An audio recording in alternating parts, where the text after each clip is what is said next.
अस्सलाम वालेकुम स्टूडेंट, हम डिस्कस कर रहे हैं सेट को। और प्रीवियस वीडियो में हमने थोड़ा सा इंट्रोडक्शन देखा था कि सेट क्या होता है और उसकी थोड़ी सी एग्जांपल्स और डेफिनेशन को भी देखा था।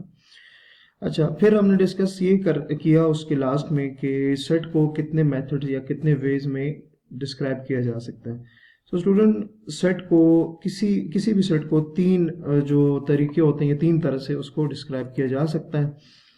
फर्स्ट नंबर पे आपके पास क्या होता है कि द डिस्क्रिप्टिव मेथड। किसी भी सेट को डिस्क्रिप्टिव मेथड में भी लिखा जा सकता है या डिस्क्राइब किया जा सकता है।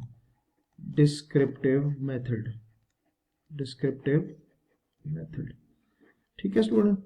अच्छा, इसमें क्या है कि इसमें क्या होगा कि अ सेट में बी डिस्क्राइब्ड इन वर्ड्स। इसका मतलब है कि किसी भी सेट को वर्ड्स में भी डिस्क्राइब किया जा सकता है। फॉर एग्जाम्पल, अगर हम कहें कि सेट ऑफ ऑल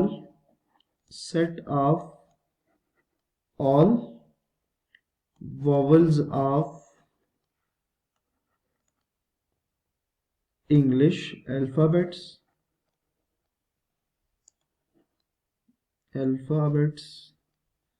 ठीक है। तो ये जो मैंने बेसिकली आपको स्टूडेंट पता होगा कि इंग्लिश अल्फाबेट्स क्या होते हैं, वॉवल्स के ए ई आई ओ यू। ये हमारे पास जो ए ई आई ओ यू होता है ये बेसिकली इंग्लिश अल्फाबेट्स में वॉवल्स कहलाते हैं। सो अगर मैं उनको कहूं कि वो क्या है, वो एक सेट की फॉर्म में अगर मैंने उसको डिस्क्राइब करना है तो मैं उसको वर्डिंग की फॉर्म में भी डिस्क्राइब कर सकता। जैसे मैंने कहा कि set of all vowels of English alphabets. और ये जो सेट हमने कहा है कि वॉवल्स का सेट है, ये बेसिकली जो डेफिनेशन है ए ई आई ओ यू, एक तो वो डिस्टिंक्ट है और दूसरा ये क्या है, वेल डिफाइंड। हर बंदा इसको मानता है कि ये ए ई आई ओ यू जो है ये इंग्लिश अल्फाबेट्स हैं। तो इसलिए हम इसको सेट में कह सकते हैं कि ये सेट है। और ये जो मेथड है इसको क्या कहेंगे, वर्डिंग की फॉर्म में अगर उसको आप डिस्क्राइब करेंगे तो डिस्क्रिप्टिव मेथड है। ठीक हो गया। सेकंड जो मेथड है सेट को लिखने का वो है स्टूडेंट आपके पास the tabular method. The tabular method, the tabular method. अच्छा, टेबुलर मेथड में क्या होगा, जो कॉमनली यूज कर रहे होते हैं आप, कि उसको एक लिस्टिंग की फॉर्म में लिखा जाता है और उसके दोनों साइड पर ब्रैकेट लगा दी जाती है, तो वो आपके पास क्या आ जाता है, टेबुलर फॉर्म आ जाता है। ऊपर हमने सेट की एग्जांपल ली कि set of English set of vowel of English alphabets, तो वो आपको पता है क्या होता है, ए ई आई ओ यू।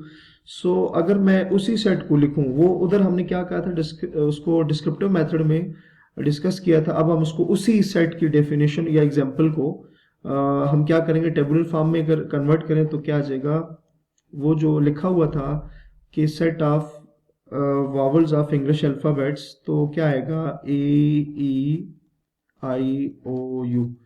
वहां हमने वर्डिंग की फॉर्म में उसको डिस्क्राइब किया था सेट को, जबकि उसी बात को जब हम ब्रैकेट में लिखेंगे तो ये आपके पास जो मेथड आएगा सेट को लिखने का, इसको क्या कहेंगे, टेबुलर मेथड कहेंगे। सही हो गया। थर्ड नंबर पे हमारे पास है तीसरा जो मेथड है सेट को लिखने का, वो है सेट बिल्डर मेथड या सेट बिल्डर नोटेशन। एक ही बात होती है, set builder method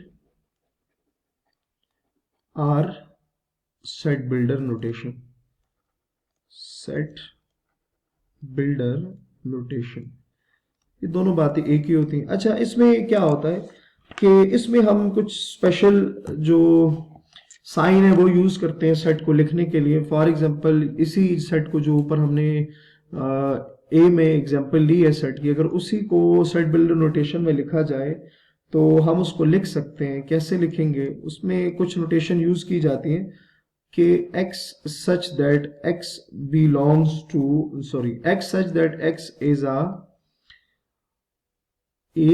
vowel of the English alphabet, of English alphabet। ठीक है, तो ये हमारे पास थर्ड मेथड है। इसमें हम क्या लिखेंगे कि x such that, x से मतलब यहाँ पे ये होगा स्टूडेंट कि जो सेट के एलिमेंट्स हैं, एक्स मतलब सेट के एलिमेंट जो होंगे वो किस तरह के होंगे, वो क्या है, vowel of the English alphabets हैं। तो हमने स्टूडेंट क्या देखा कि सेट को तीन तरीकों से लिखा जा सकता है। ठीक है, नेक्स्ट हम यहाँ हेडिंग बनाएंगे कि कौन सा ऐसा सिंबल यूज होता है किसी भी एलिमेंट का कि वो सेट से बिलोंग कर रहा है या उसका मेंबर है। सही है, तो हेडिंग लिखते हैं कि symbol for membership of the set, symbol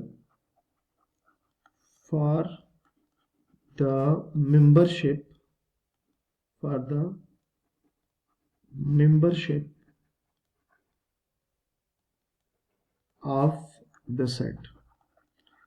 ठीक है, सो हम कह सकते हैं कि कोई भी एलिमेंट सेट से अगर बिलोंग करे तो उसको किस तरह से लिखा जाए। ठीक है, तो अभी हमने एग्जांपल ली थी कि सेट ए है जिसमें ए ई आई ओ यू क्या कर रहे हैं, बिलोंग कर रहे हैं। तो मैं उस एग्जांपल को सामने रखते हुए कह सकता हूं कि जो ए है वो सेट से बिलोंग कर रहा है।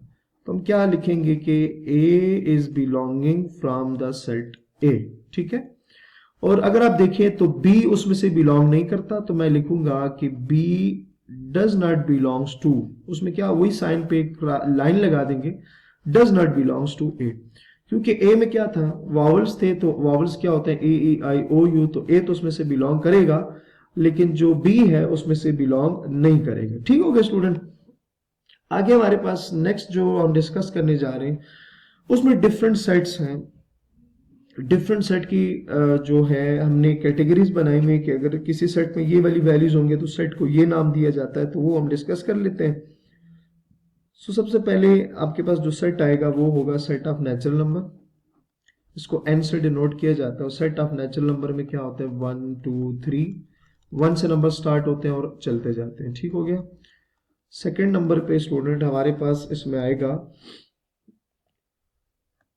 सेट ऑफ होल नंबर, इसको W से डिनोट किया जाता है। इसमें फर्क क्या है कि नेचुरल नंबर को जीरो भी उसमें ऐड कर दिया जाता है तो एक नया सेट आ जाता है। थर्ड नंबर पे स्टूडेंट आपने याद रखना है सेट ऑफ इंटीजर को। सेट ऑफ इंटीजर में क्या होता है, जीरो होता है, प्लस वन भी होता है, माइनस वन भी होता है, प्लस टू भी होता है, माइनस टू भी होता है, अप टू वन सारी वैल्यूज आ जाएगी। ठीक है, प्लस और माइनस के साथ। सही हो गया। अच्छा, नेक्स्ट है हमारे पास फोर्थ नंबर पे ओ से रिप्रेजेंट करते हैं और इसको कहते हैं सेट ऑफ ऑड इंटीजर। ओ से ही आपको आइडिया हो जाना चाहिए कि ऑड इंटीजर्स हैं, तो उसमें प्लस वन भी आएगा, माइनस वन भी आएगा, प्लस थ्री भी आएगा, माइनस थ्री भी आएगा, प्लस फाइव भी आएगा, माइनस फाइव भी आएगा। ऑड आपको पता है क्या होता है। ठीक है, नेक्स्ट जो सेट है वो है आपके पास इवन नंबर का सेट जिसको ई से रिप्रेजेंट करते हैं और उसमें क्या आएगा, जीरो भी एक इवन नंबर है, प्लस माइनस टू भी इवन नंबर है, प्लस माइनस फोर भी है। तो इवन नंबर का आपको स्टूडेंट आइडिया होगा, तो ये सारे के सारे उसमें आ जाएंगे। नेक्स्ट हमारे पास जो सेट है वो है सेट ऑफ रैशनल नंबर जिसको क्यू से रिप्रेजेंट करते हैं। और इसमें क्या होते हैं, इसमें ऐसे एलिमेंट्स होते हैं जो कि फ्रैक्शन की फॉर्म में होते हैं। पी और क्यू जेड से बिलोंग करते हैं और क्यू जीरो की इक्वल नहीं होता। कल इसको प्रीवियस किसी वीडियो में हम डिस्कस कर चुके हैं कि रैशनल नंबर और इरेशनल के क्या फर्क होता है। नेक्स्ट हमारे पास जो फर्क होगा वो जो सेट होगा वो इरेशनल का होगा, जिसमें क्या होता है कि आप किसी भी नंबर को जो कि x की मतलब x होगा कोई नंबर, उसको आप p बाई क्यू के फॉर्म में नहीं लिख सकते। ठीक है, और p और q अगेन z से बिलोंग करेंगे और q not is equals to zero आएगा, तो ये एक नया सेट आ गया। लास्ट पे हमारे पास क्या होगा, एक set of all real numbers, और ये किसकी इक्वल होता है कि इसमें रैशनल और इरेशनल सेट का यूनियन लेते हैं, तो आपके पास क्या आ जाता है, एक नया सेट आ जाता है। तो स्टूडेंट ये डिफरेंट सेट थे, इंशाल्लाह आपको समझ आ गई होगी। अपना बहुत सारा ख्याल रखिएगा। अल्लाह हाफिज।